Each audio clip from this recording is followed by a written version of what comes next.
How's everybody doing? Welcome back. I'm going to make this the world's shortest introduction ever, just because this gentleman probably really doesn't need to be introduced a whole lot to a lot of folks. If you have not met Chris Roberts, he is a CISO for Boom Supersonic. He is a hacker extraordinaire with things in his background like hacking camels to hacking planes. So I don't know whether he's going to go into a lot of that, but he's on both sides of the equation, knows what he's talking about, knows what he's doing, and it is my great pleasure to introduce him and welcome aboard Chris Roberts. Thanks, sir.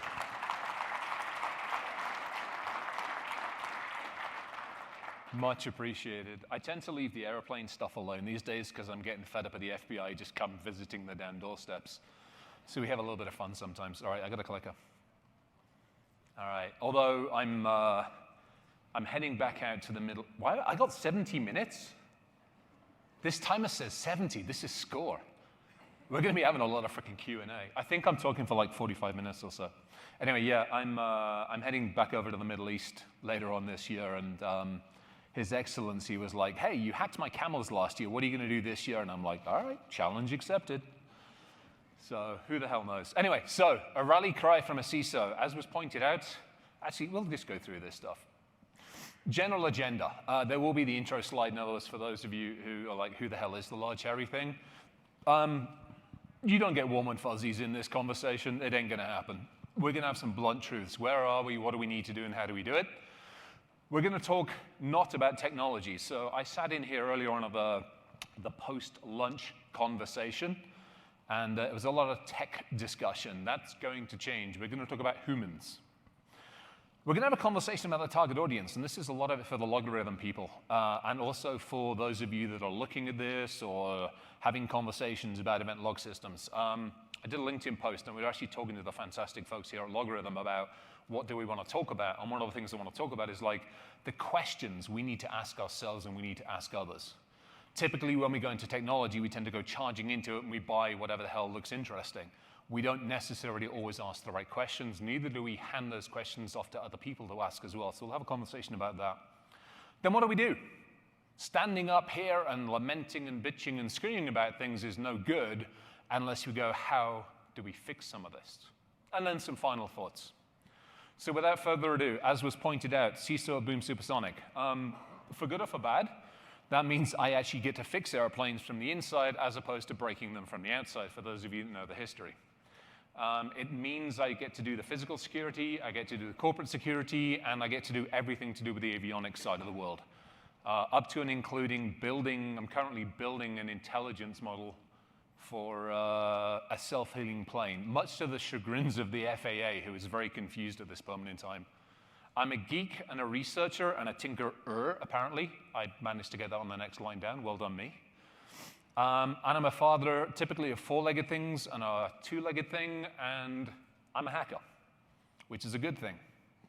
For those of you that look at the media and go, oh, hackers equal bad? No. Hackers equal good. Adversaries, criminals, attackers, they equal bad.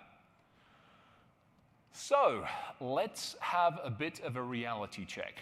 There was a conversation up here earlier where we talked about we might not be winning. Well, no, we're not winning. End of conversation. There was the conversation about how quickly attackers are getting in and how quickly and how long we know. The mean time to identify a breach. Now, here's where this is a bit of an abstract number. And by the way, we can't actually agree on that number, because some companies are like, oh, we've got it under X number of days, and others are like, well, buggered if we knew what the hell was going on for a couple of years. Think about this in a human term, not a tech term. I am inside your house. I'm 6'3". I'm mostly house trained. It's not often that I pee on the potted plants. And I am trained enough to put the toilet seat down, but not necessarily replace the toilet paper. For 197 days, I'm in your house, and you didn't know it. When you eventually figure out that I'm in your house, it takes you 70 more days to get rid of me. Why the hell don't you taser my sorry ass? That's a reality. We don't explain it in these terms. We put all this stuff up in geek technology, and people are like, oh, that's really bad. No, fuck is it really bad? I broke into your house, I'm sitting on the sofa, I ate all the snacks for almost an entire year. That's how we need to talk to people about this. When we look at why we do logging, when we look at why we do monitoring, we're not doing it for shits and giggles, and we better not be doing it just for fucking compliance, because if you are, I'm going to kick somebody in the ass. We do it so we have visibility. We have eyes in our world. That 197 days needs to come down. 70 days needs to go away. Then we start taking a look at the cost of breaches. The one that pisses me off the most. We lose 22.5 million records. This is globally. Every single day. So while I'm up on stage here for the 45 minutes, that's what, 750,000 records, 500,000 records? We have lost of people that trust us. We have failed to protect their data. It is unacceptable. And just to add a little bit more pain and suffering, the first time that anybody goes, oh, shit, is when they've been breached. And they pick up the yellow pages and start trying to figure out who the hell to call. Incident response planning, you can do it over a lunchtime. You can pick up somebody's laptop and go, hey, what are you going to do when I've taken this? You can kill people off, which is fun to do as well. Pick the most obnoxious tech in your company and kill them off for a couple of hours. What are you going to do? Kill off the CISO. It's actually a fun thing to do every now and again. Oh, I've got 38 minutes. The clock's changing. I'm going to have some fun with this clock over time. This is the challenge. As humans, we typically don't change until something happens. How many of you remember as kids growing up? As you grew up, your parents or your guardian, you go into the kitchen and they're like, don't touch the kettle, it's hot, don't touch the stove, it's hot. Everybody remember that conversation? What did we do? Touch the stupid thing. We learn through experience.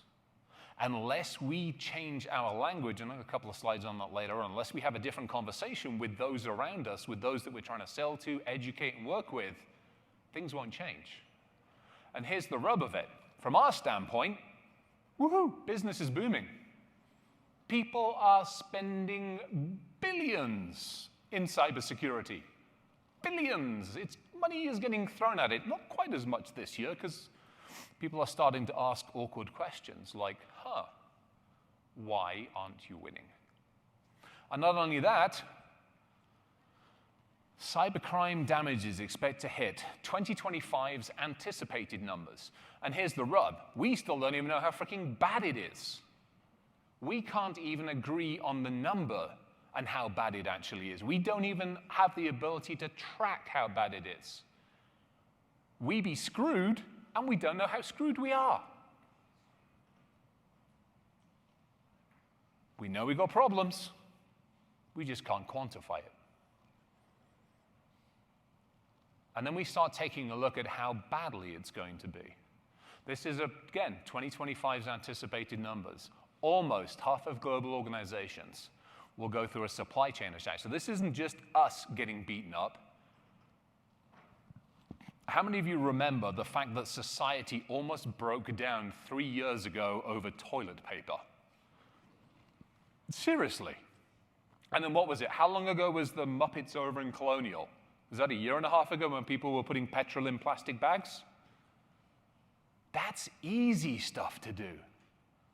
That doesn't take any effort. I gave a briefing to the maritime folks and gave one to Aramco folks as well, demonstrating how I can turn their ships over. It's kind of fun to do. I wouldn't advise doing it, you'll get yelled at. But it took about 2 weeks worth of research, a couple of hours worth of work, and working with some folks over in a different country that supply the engines and the software and use defaults of admin for the user ID and passwords to get into it. Half an hour on showdown later, and I'm sitting in a couple of their oil tankers. Turn them over in the middle of a harbor, now you've got a supply chain issue. as well as a bunch of leaky ships in the middle of the harbor. So general state of affairs, this is about where we're at. Kind of simple. I told you this wasn't a pretty one. Here's the other challenge that we're faced with as well. How many of you are old enough and gray enough to remember the fact that the internet used to be 3 layers? It was the wibbly-wobbly web, the application, and the database. You all remember that one? And if you bought it from Microsoft, it came on one server. I mean, you could break it in about 10 seconds, but it came on one server. Nowadays, what is it? 20, 30, 40, 50 layers of abstraction? The containerization, the separation, the lack of segmentation, and the fact that all of our data is all over the place. A question not just for each one of you, but as you talk to your suppliers and as you talk to your clients and as you talk to the people that you are working with. How many of you can honestly say you know where your data is? Probably not many of you, if anybody. Let alone, where are your assets? Where are your assets yesterday versus today is another question. So when we take a step back, we have to go, it's not always about the technology. Technology helps us, absolutely. It's about the people, then the process, and then the technology. And yes, that is my wolf mutt. That is Milo, my Great Dane. And unfortunately, some challenges with him, but that's my buddy. Here's the other challenge that we have in this industry, and I will have a growl about this one for a second before I have a bit of my cup of tea. As an industry, as a CISO, this is another call to action as a CISO. As a CISO, I have a fight. I have a fight to maintain the integrity of my organization. I have a fight to ensure that I do the best job I can to protect the organization as best as I can. There's no such thing as absolute protection, no matter which fucking vendor tells you.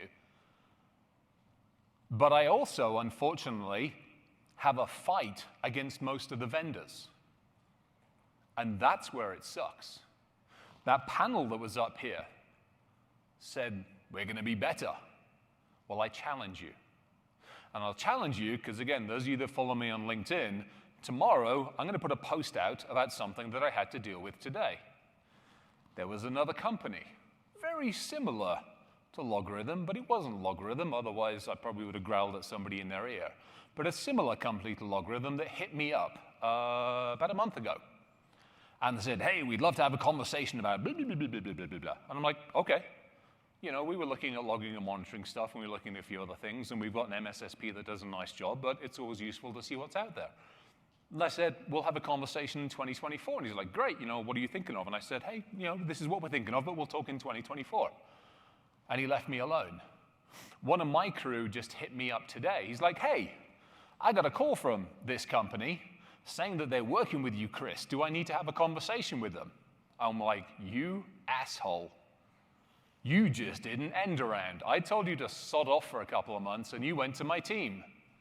That shit doesn't fly. That's a knife in my back. That's a vendor knife.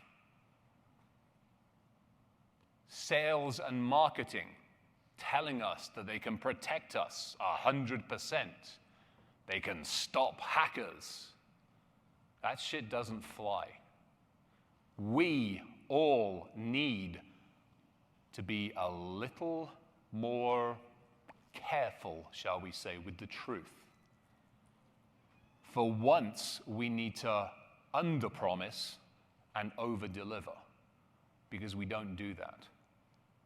And maybe rather than competing and sticking more knives in the back of the industry, you collaborate, you work, you become a partner. Part of the reason for me standing up here is I've worked with LogRhythm a couple of times over the career, and those conversations have always been positive. Otherwise, I wouldn't be standing up here. The other thing, I found that picture on the internet, and I loved it. It was such a good one. I have given an entire talk about a tick in the box. Now, I say a tick in the box, not a dick in the box, for those of you that remember the Saturday Night Live skit. You'll remember this one, don't you? Yes. I am fed up to the back teeth with the, oh, I just need this to put a tick in the box for compliance. First and foremost, we have so many freaking compliance frameworks that we're dizzy trying to deal with them. And now there's companies selling collaborative compliance frameworks to help us understand which frameworks that we actually have to fucking apply to. And then we put a tick in the box for compliance. I mean, let's just talk about awareness, end user awareness training. Compliance says you need to do it annually. And if you're lucky, maybe they say you need to do it quarterly. Now, this is America, okay? In some part of my home country, we have this game called football. It's actually football, circular ball, kick it with the feet, football. It's played for 45 minutes without a break unless somebody does a swan dive. Okay, that means people have to concentrate for 45 minutes. In this country, you have egg ball or rugby with shoulder pads. You play it for 10 seconds at a time. That is the average ability for anybody's concentration, apparently, in this country, is 10 to 15 seconds. So you spend 15 minutes every quarter or every year telling people, don't click shit, don't send shit. And by the way, you sent a link out to help them teach them what they shouldn't be clicking. Like that one. And then, worst case scenario, you don't even do that. You fish them. And you make them look like assholes, which also then makes you look like an asshole, without teaching and training. And that's compliance. Rather than sitting there and go, how do we educate the person? How do we help them?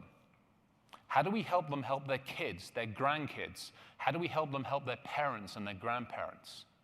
How do we inform them? How do we educate them? How do we give them a tool on a consistent basis? You don't run logs once every year. You run them continually. Why don't you train people continually? Well, because they're people. Same fucking thing. Then, as an industry, and as vendors and suppliers, most of you, unfortunately, don't necessarily know your industry. Let me introduce you to your industry. This is the CISO. This is the blue team. This is the sock and knock. This is your typical user. And this is why. This is reality. As was pointed out when I came up on stage, I have been very fortunate or unfortunate, depends on how you look at it, to break into pretty much anything and everything on this planet and off this planet. Somewhere out on the internet is some stuff about me breaking into the Mars rover and getting into play Freddie Mercury plays God Save the Queen. That was the second time I got a cease and desist from NASA. First time, it's cold in space. We turned up the temperature in the space station. They weren't very happy with us doing that either. Third time was that the James Webb Telescope thing, at which point they told me to leave the fuck alone because 8 billion people were watching it. I'm like, okay, I'll play nice. This is how easy it is. We hand over our emails for a 10% discount at the superstore.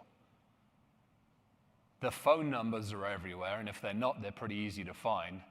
If you haven't messed with the Flip It Zero, enjoy, have fun. You can do all sorts of fun things with those. Bluetooth and wireless, we all have it on all the time. It's called convenience, unless you're a DEF CON or Black Hat, at which point the only time people leave it on is all the visitors there we have fun with.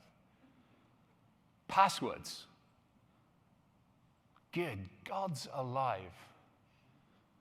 The sophisticated people add 7, 8, and 9 to the end of their password, and they're the good ones. And yet, again, it takes us how long to get through to people? 7 to 20 times? These are the people we're trying to work with and trying to help, which is pretty much so why you find the CFO doing this. By the way, I would lay money, I'll put $1 on it, that almost every single one of us has one of those computers in the back of the lab or in the back of the data center somewhere. We don't know what it is. We don't know how long it's been there. But if you go anywhere near it, the lights start to dim. So you just leave it alone, and you try to segment the stupid thing, and you log it. This is the reality that we're in. So what do we do about it? What do we actually do? How do we change? How do we affect change? Well, you know, we'll take a leaf out of a couple of games. Let's face it. In the beginning was the word. This was the word. Play a game. How many of you remember that? That was my inspiration for the first time I got yelled at. Up to that point, I'd actually been dialing the individual numbers, and I saw him put a list together in a batch file. I'm like, oh shit, I can do that. And then I did that and got into the bank. Life was fun back then. It was easy. Let's talk about language. Again, I'll reference back to the conversations here and to the conversations upstairs. How many of you sit there in a presentation and wonder, what the hell are they talking about? I know I do. And I'm the awkward sob that says, hey, that acronym you just used, what the hell is it? NDR, Network Detection Response. I learned that one today. I had no freaking clue. We keep changing the stupid thing. EDR. I mean, good gods, EDR, EDS, ED, whatever the hell. We still can't agree on SIM or SIEM, let's face it. We need to speak in a language everybody else can understand. As a CISO, my job is to advise and talk to the board of directors. I am not going to walk in there and spew acronyms. Neither am I going to walk in there with any of these freaking reports that anybody says are CISO-ready reports for the board, because most of it's bullshit. The board wants to understand business, finance, strategy, and other things. We need to learn that language effectively. The words risk and probability. This is a biggie. Again, the conversation that was up here earlier on. Everybody got talking about all the different things that they would do to talk about success. We talked about metrics. We talked about all sorts of quantifiable things. Bullshit. It's called accountability. Two things we need to deal with. This is one of them. We all need to be accountable. Not just to each other and ourselves, but to everybody around us. For those of you talking and wearing a LogRhythm banner, you should be accountable to your clients and your customers. They rely upon you for their eyes. To those of us that are in positions where our job is to protect, do your fucking job. Collaborate more effectively and hold other people accountable too. When the vendor comes in and says, hey, I'll take you out for a nice steak lunch, and I'll try and bugger off. At best, I'll have 10 minutes or 15 minutes and a cup of tea with you. You're not going to bribe me with a steak fucking dinner or take me out to golf. That will not buy me off. You will be a partner. You will walk alongside me. When it goes wrong, we will fix it together. You are accountable just as much as I am. That is a partner. That is all you should be working with. Obviously, we need to get rid of some of this, because there's too much of it in our industry. The over-promising, the under-delivering, the vaporware, the protection, all of those absolutes. Remove the absolutes from the marketing. Anybody that gives you an absolute, anybody that tells you, hey, our AI will take care of it, after you've tasered them, let me know, because I've got 15 bloody questions that I can give you to really confuse them about AI. We, every single one of us, can affect change. Therefore, do it. This one's a biggie. We were given, or we evolved, or we developed 2 ears and 1 mouth. We should use them in that ratio. I do not need another vendor or another partner or another person telling me what they can solve without even asking me, what are my challenges? None of us do. As a true partner, you listen. You understand. Because unfortunately, every single one of us as a company are fairly unique, which kind of sucks, because a one slice doesn't fit all kind of thing. Therefore, you have to go in and listen and not just assume. It also means the CISO has to be willing to sit there and have that communication as well. That's something we're not good at doing and we need to get better at. And so if this is too long-winded, I'll put it simply. I told you, it's going to be kind of blunt. I told you it wasn't about tech. These are the 4 C's that I live by. Communication. We will have a conversation. We will work together. We will solve things. Cooperation. The upside about Boom is IT and security actually talk. It's actually kind of nice. Not only do we talk, but we talk to engineering. They're not kind of too weird. Not only do we talk to engineering, but compliance and legal, we work with. It isn't perfect. Let me give you an example. How many of you are like pen testing, red teaming, or have done that for a bit of a living? Just a bunch of you? All right. I'll give you an example. We're good for time, aren't we? Kind of, yeah. Okay, we're good. I'll give you an example. Hello, I'm here to penetrate you. What the fuck? Not only am I here to penetrate you, I'm here to penetrate you with Kali, the goddess of death and destruction. And I've brought ponies and pineapples with me. Where's the lube? I mean, seriously, this is the language we use. Rather than coming in and going, hello, I'd like to have a conversation with you. I brought the coffee and donuts or tea and biscuits. Can we discuss security? Can we have a conversation about safety? Can we talk about risk and probability? Can we talk about awareness and eyes in an environment? We don't do that. Coordination. We're not going to solve this as individuals. We have to work together, which is why that collaboration is in there. Again, we can't do this as CISOs on our own without the community, without working with the community, without working with vendors and partners, but it's partners. So be a good custodian. We also need to ask more questions.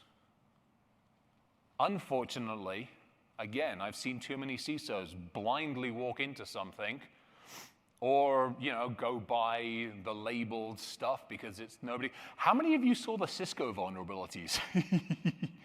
Anybody not? That's great. You remember you never used to get fired for buying IBM or Cisco? Yeah, that ain't happening anymore. So, speaking of questions, for those of you in LogRhythm, or for those of you looking at it, or for those of you who are part of an MSSP, these are questions that you can hand to every single one of your clients, every single one of your customers, and help them understand what they should know going in. By the way, these slides, LogRhythm folks have these slides, and if you don't, hit me up on LinkedIn. I will happily get them out to anybody that wants the damn things. But these are questions that you need to educate people on.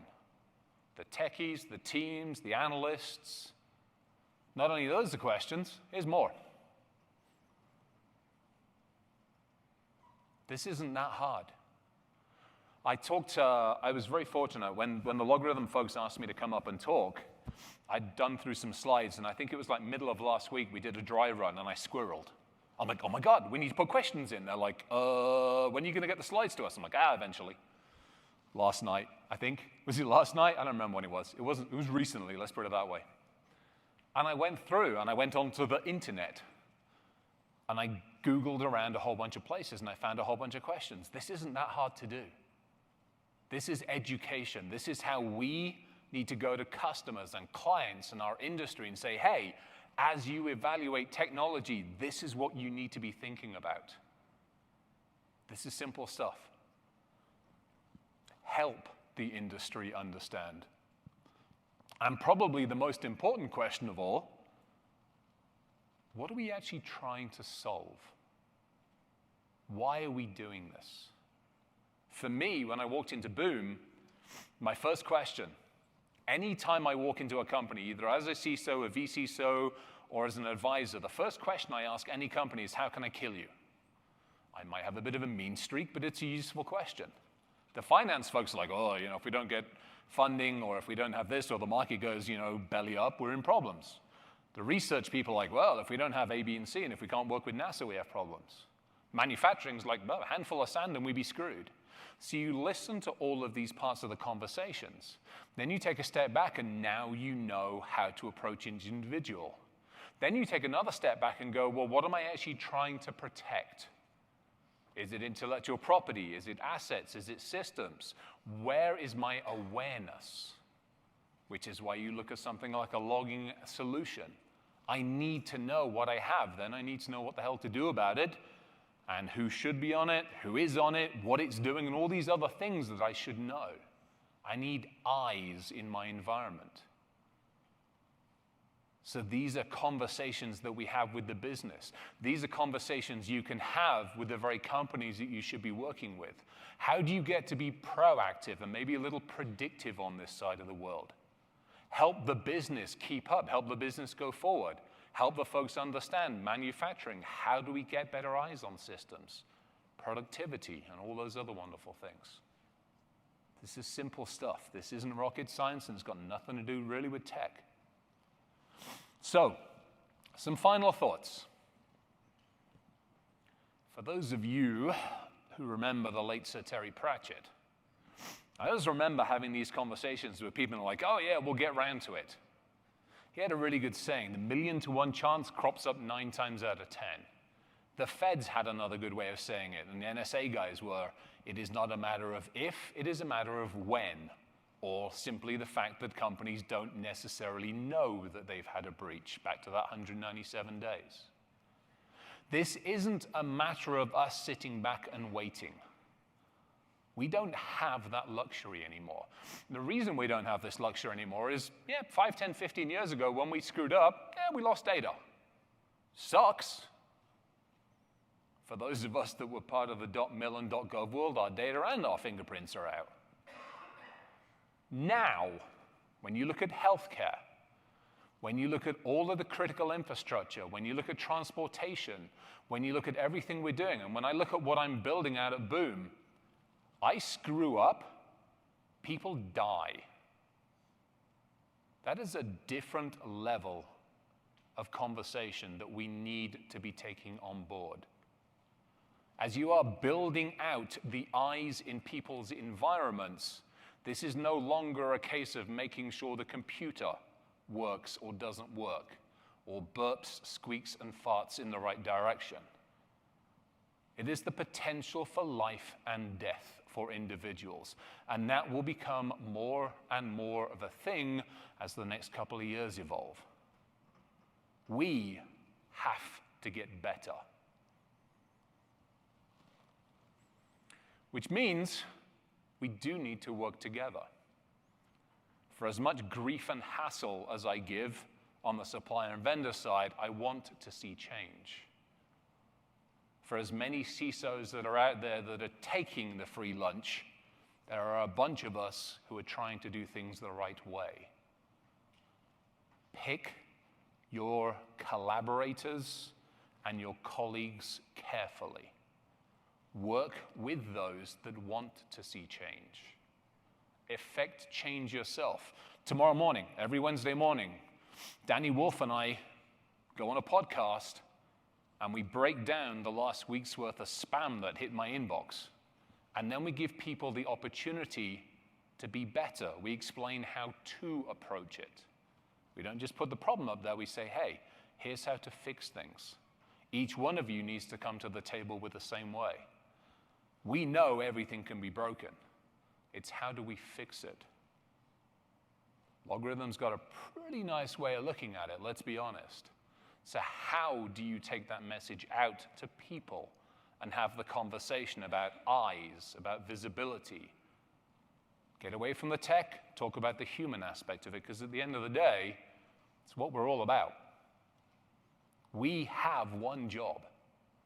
That's it. We've minted enough billionaires in this bloody industry. Our job should be a very, very simple one. How do we protect those around us?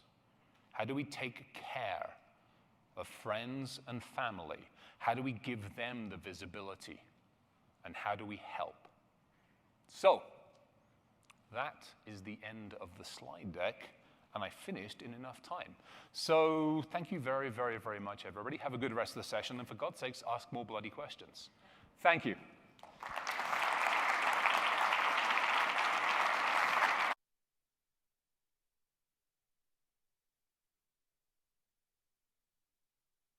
Don't know what I'm meant to be doing, if I'm still meant to be doing Q&A or what the hell's happening. What is meant to be doing? Am I doing Q&A? I can do Q&A. Does anybody have any questions they want to ask now that I've told everybody to ask questions? Come on. Oh, there we go, lights. All right, anybody got a question? And I'll answer it even if it is about aviation. Or ships, or camels, or cows.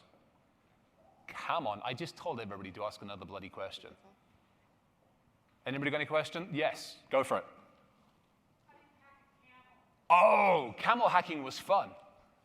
So camels have got two things on them. It was total fun.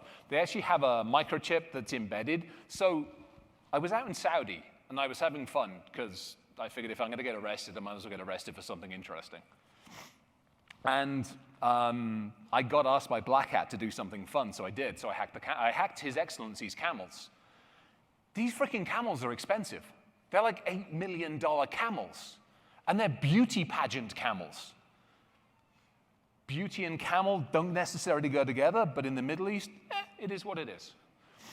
So they've got actually like a little, they basically got like an ankle bracelet on them, and they've got an embedded chip. And so the ankle bracelet is a GPS system, and the GPS system goes into this database, and it's the satellite system they use is one that's for certain areas. And I figured out, I actually ended up sending away and got one of the GPS systems and took it to pieces and went, oh, this is fun. Downloaded the software, realized it was all standard access, got into His Excellency systems, and what I ended up doing is I found another herd of camels in the middle of Mongolia. And they were on a very similar but Chinese-based network satellite from a really similar software for some reason, using similar passwords as well. So what I ended up doing is figuring out all the GPS coordinates of where all these camels were, and I basically copied that couple of tables of the database, overlaid it with the database, overlaid it to His Excellency's database, and then took His Excellency's database and put it in the camels over on China. And so what I heard behind the grapevine is I stood up on stage and I'm saying this and I'm explaining where His Excellency's camels are now currently located. Apparently his security detail called apparently the herdy people, the camel, whatever the hell you call those stupid things are, and was like, where's the camel? And the guy's looking at it and he's apparently he blows up. It's like all my fucking camels have gone. Walks out and the physical camels are there and he's like, I'm like, what are you going to trust? When it comes to tech, what do you trust? Do you trust what you see, or do you trust what's in front of you? And it was like, oh, shit. But it was, yeah, so much fun doing that. I didn't get yelled at too badly. Yeah, so that was hacking. But that came from hacking cows. I was up in Wyoming. I was driving from here to... Yeah, that's a long story. Cattle rustling, apparently, in Colorado is still a federal offense. I found that one out afterwards. So if you go... There's a... Long story. So yeah, go to Showdown. It's so much fun.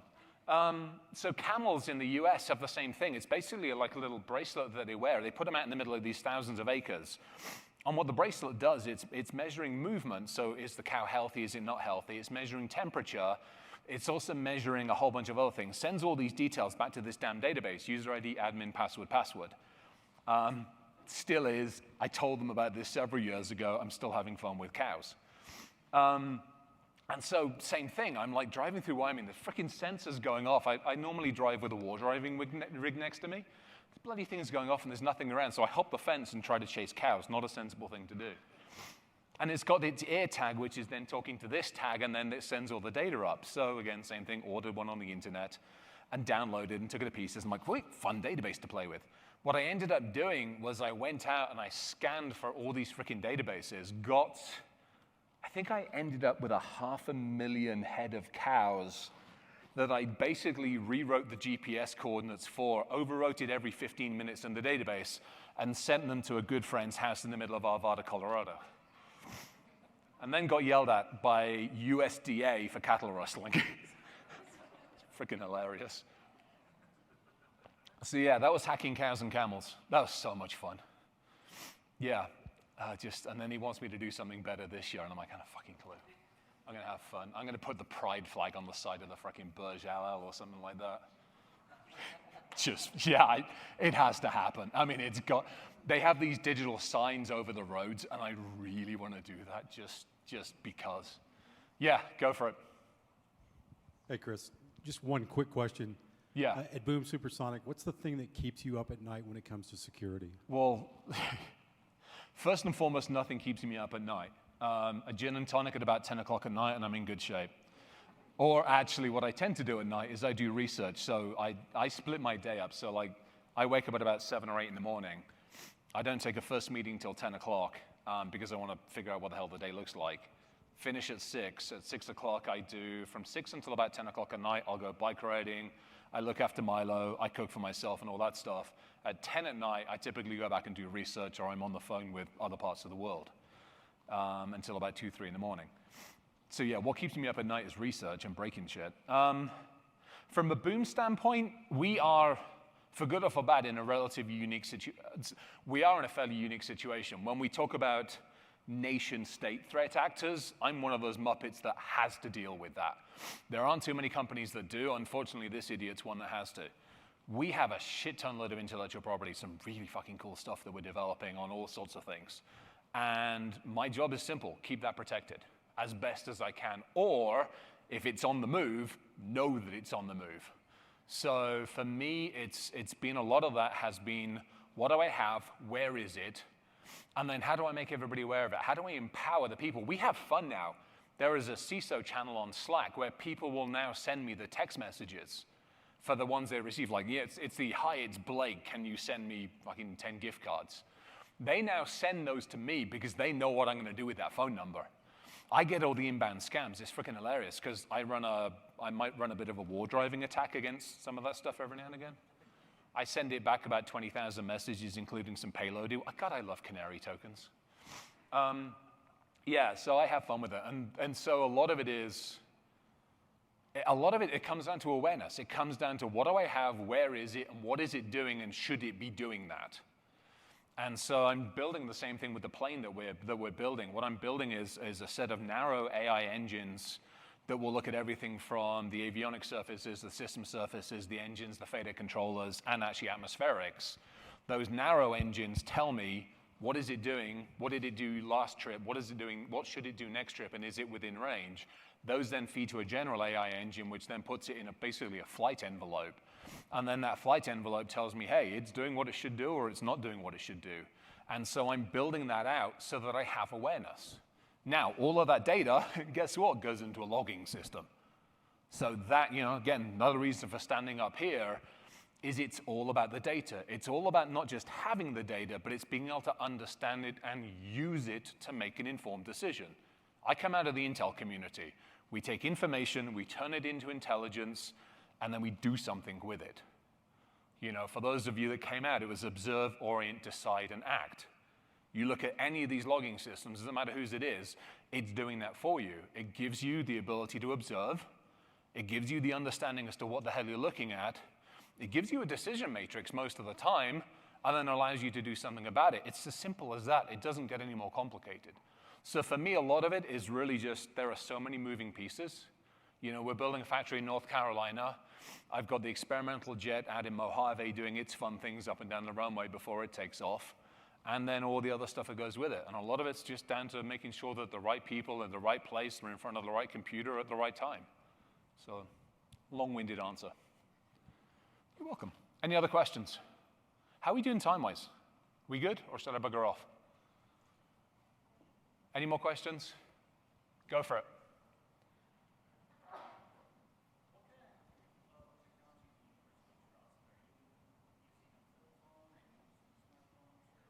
So I use a smartphone.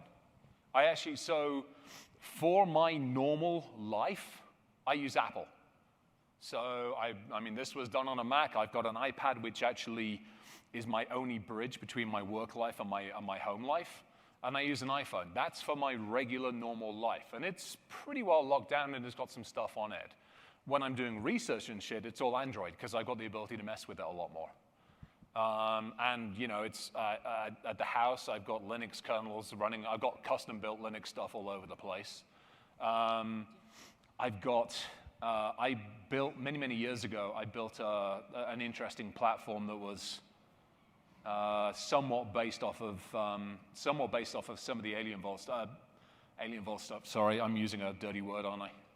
Somewhat built off of their open source stuff. Alberto is a good friend of mine. I helped them a few years ago, so I built a bunch of stuff with them. And I'm just running that at the house. So it's a balance. It's all about trust. I mean, I'm on LinkedIn, so a lot of me is out there. But I also take a lot of caution. The bank stuff is locked down. My personal stuff I keep an eye on. I run threat intel on myself, for crying out loud. And I run it on the rest of the team and the key individuals, because I want to know, is that who's watching the watchers? Well, we're kind of watching ourselves.